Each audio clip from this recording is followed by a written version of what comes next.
Hello, everyone. It's been a long time. Welcome to our seventh episode of the Green Shift podcast.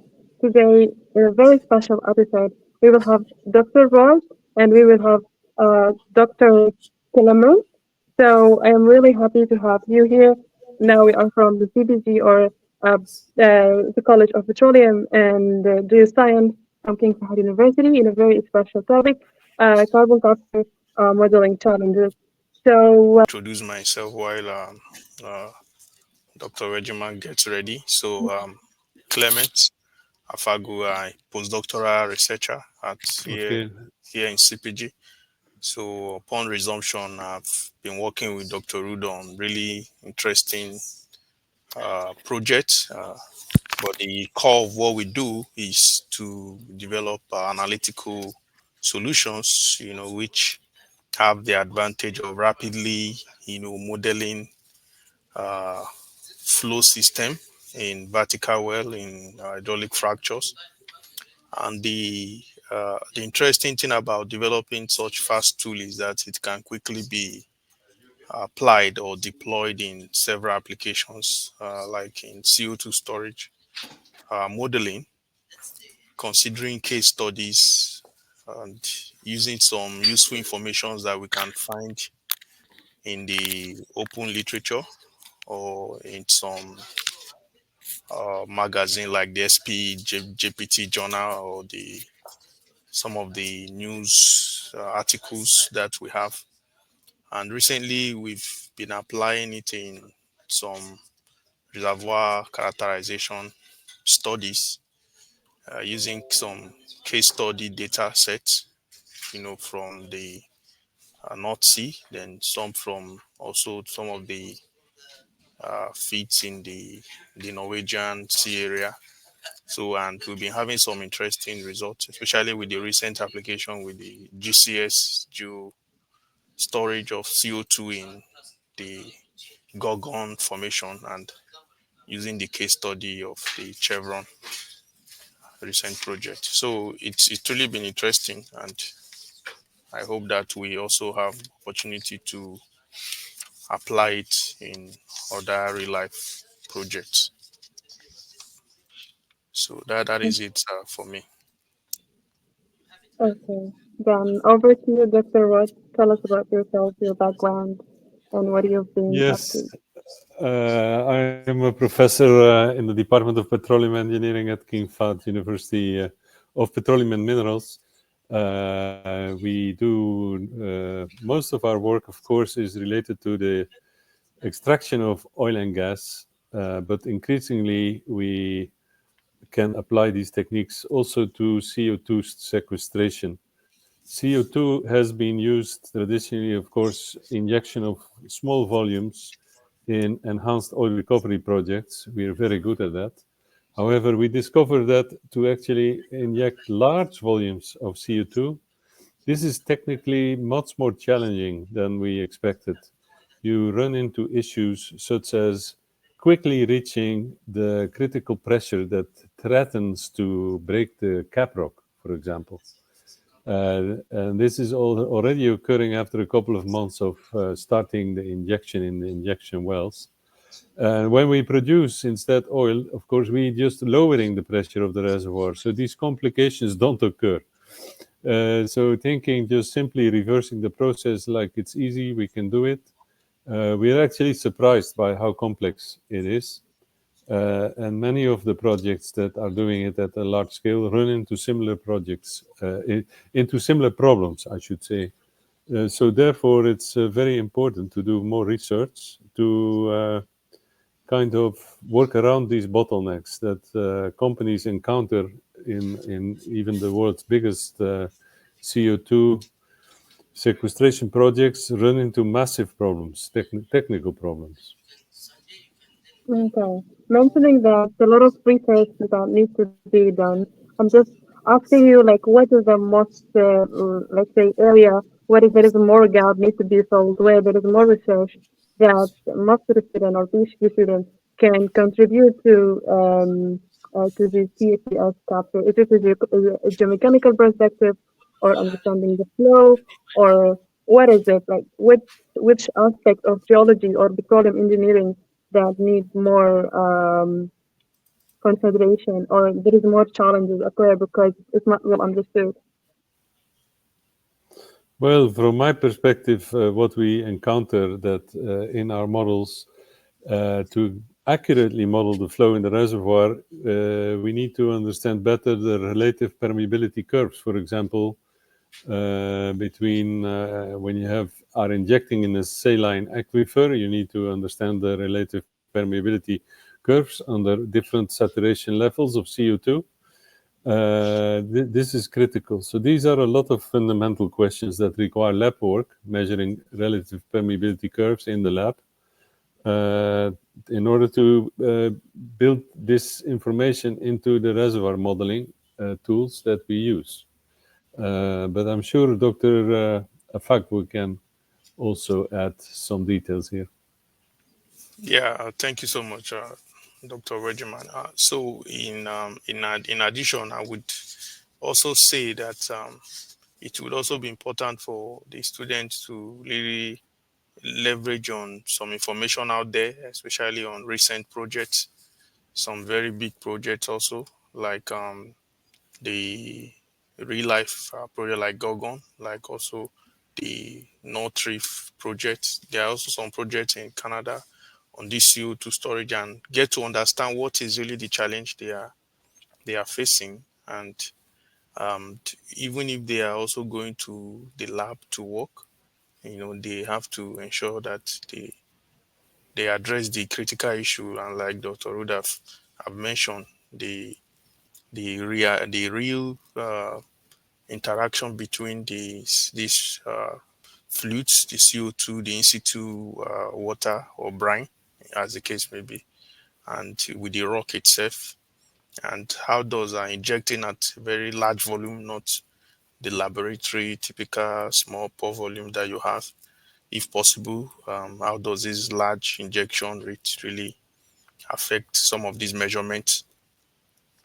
So setting up experimental process that really captures the reality, in line with some of these understanding of typical challenges, that the real CO2 sequestration projects all around the world they are facing. Okay, so according to your experience, do you think, like, as a student, we can, or other people that are willing to contribute to the change, is it all about developing your skills, or is it something that inherited that cannot be solved and it's not worth working? I mean, those challenges can be tackled by spending much time from the students to craft their skills, or what's your recommendation when they should start and how they can start to be part of the solution? Well, from my perspective, is of course the students are the future, and they have to develop the skills to tackle these issues. The only what we see is that currently the companies who are engaging with CO2 sequestration are underestimating the technical challenges. And maybe this is because of it's just only CO2 that we put away in the subsurface. I think they are not taking or not remembering enough that if we develop a large oil or gas field, we're usually modeling for 10 years before we actually start the drilling and put all the equipment into place.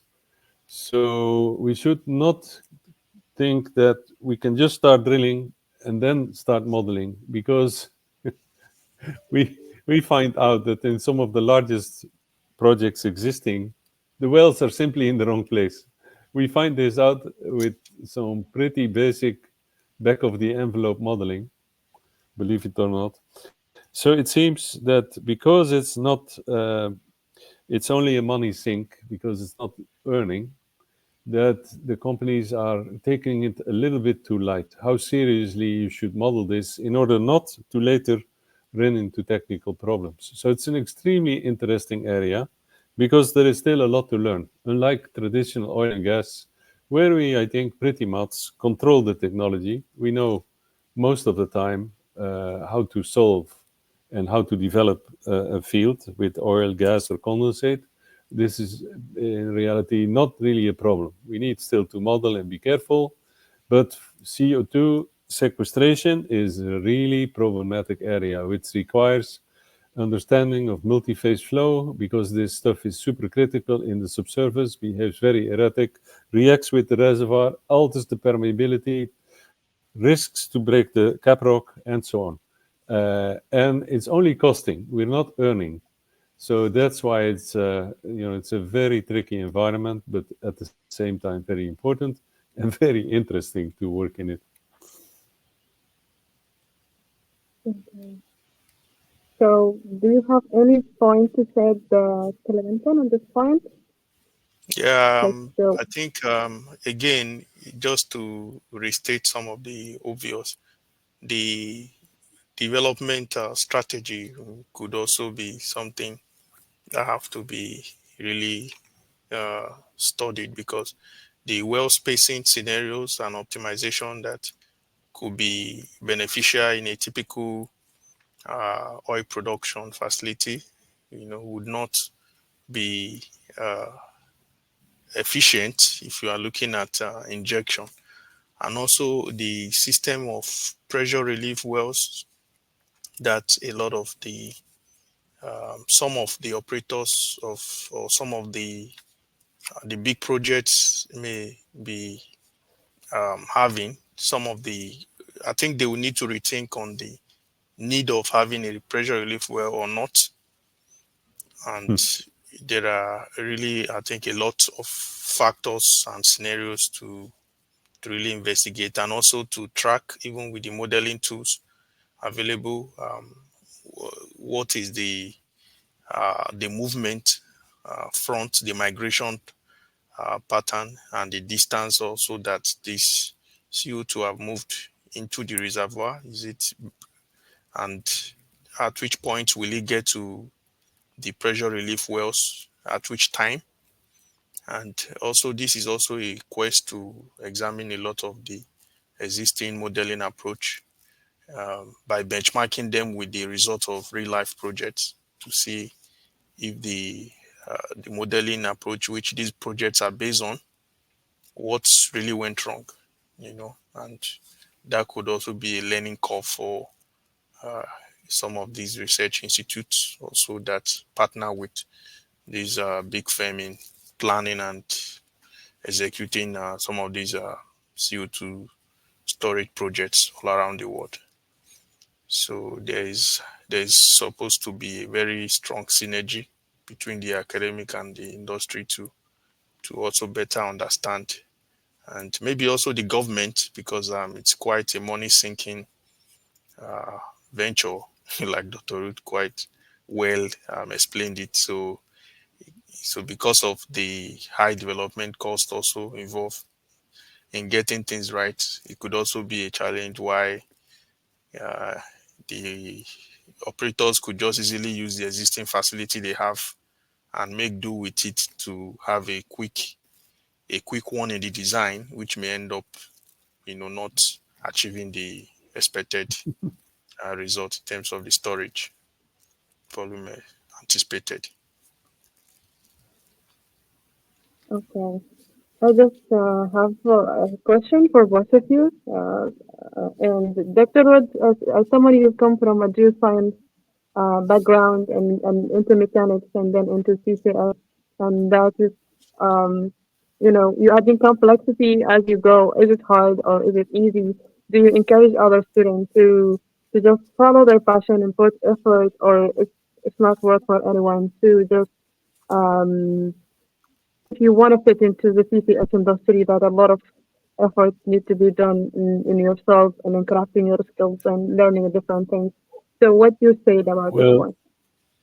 Well, Salma, you put a lot of words in my mouth. Of course, I say yes, it's good to work interdisciplinary, to have a broad interest, and to follow your passion. If you feel you're, born as a petroleum engineer, you should do it. If you feel you're born as a geologist, you should become a geologist. You can still give a lot of support with reservoir characterization, which is also often overlooked. If the petroleum engineers simplify the reservoir too much, again, later in the project, we run into problems, massive problems. So it's petroleum or field development, whether it's a CO2 sequestration project or an oil and gas production project, it's a multidisciplinary undertaking. We need exploration, we need geologists early on, reservoir characterization. Once we figure out all the details of the reservoir, we need drillers.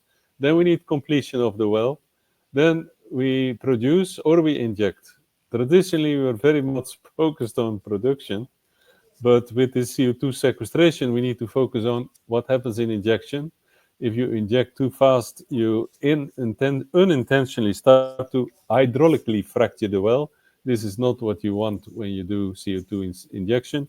You do not want to reach the critical pressure that fractures the caprock, and so on. So there are multi-scale physics aspects involved, and so it requires also multidisciplinary solutions, which makes it fun. It's not, you will not easily be bored, let's say.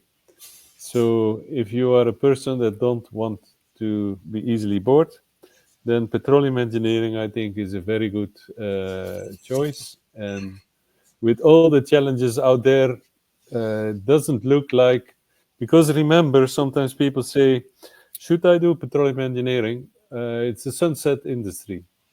But it seems now with CO2 sequestration, we're only at the beginning of that curve. Geothermal, same thing. We require wells to extract these fluids. It's all petroleum engineering skills that is required to do either hydrogen or CO2 or geothermal fluid extraction or injection. And so there is plenty to do for a long time to come for new generations, that's for sure. Okay, so Clinton, you as a petroleum engineer, and now you are into CCS. Also, like, what's a message that you can say to the young petroleum engineer what they should consider if they want to start the journey of CCS? If and it's not Yes, just a simple, yeah, yes, I think one there you of the go. things is they have to be convinced that there is still a lot of future for uh, the young ones to take on such discipline. Because if you look at the projection, from different sources on the future demand for the energy in this world that we are, where the population is skyrocketing, and then the need for people to upgrade their lifestyle is also increasing. So which means that the there will be definitely increasing addition of other sources of energy, but the young ones need to also know that there is still room to continue to produce hydrocarbon in order to ensure that the security of the energy, and that the energy that the world demands will get to them. And the consequences is that if that is a lot of the young ones don't understand this, there will be consequences in the our own contribution to the energy landscape, and that would automatically affect every one of us in terms of the global economy. So the young ones should first know that, and then should also, the second thing they should also get to know is that for our industry to be sustainable, there is also need to simultaneously looking at the emissions, even if it is from fossil fuel or from any other source. But our industry has a role to play in ensuring that the energy security, which involves capturing and storing this CO2 that is emitted from either from fossil fuel or from any other source, to ensure that the world is also good for everyone, and that we all have clean air to breathe in, and our climate does not change erratically, and that the the production of the hydrocarbon also is sustainable. So that is the two things I think they should keep in mind why they pursue a discipline in petroleum engineering. So to recap, they should realize that we have a strong role to play in the energy security, and two, they should know that we have a role to also play in sequestering the greenhouse gas emission, which CO2 is one of the main components of. Okay. So, any final remarks or anything that's interesting you wanted to cover? If I didn't ask you a direct question, now you can say it, whether it's technically or to give an advice for the youth. I think from my part, everything has been covered. The burden of the future is on the new generation, which includes you yourself, Salma. So we hope you will be successful in achieving all these steep goals that are set and need to be met. So it's very important. And I think your podcast might contribute to raising awareness about the importance, on one hand, of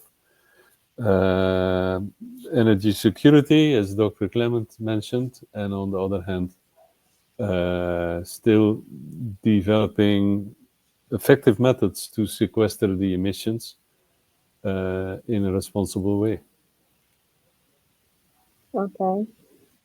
Do you want to say anything, Clinton? Yeah, for me, I just want to say thank you to you for organizing this, because such awareness could go a long way also, because we know that anyone can get access to this information, and one way or the other, it could reshape, the way they approach this subject, either as a policymaker, as an industry professional, a student, or researcher. Thank you. Thank you. Okay, so okay, thank you. It was really super nice. I always enjoyed talking about permeability and and modeling and all those things together in CCS. So it was really interesting. And thank you, everyone. Thank you, Dr. Roth. Thank you, Clemson. And yeah, I hope the audience also will find interesting technical thought and also have some insight about the role the role they can play in the future. And with that, let me end the recording. And thank you again. Thank you so much. Bye. Bye.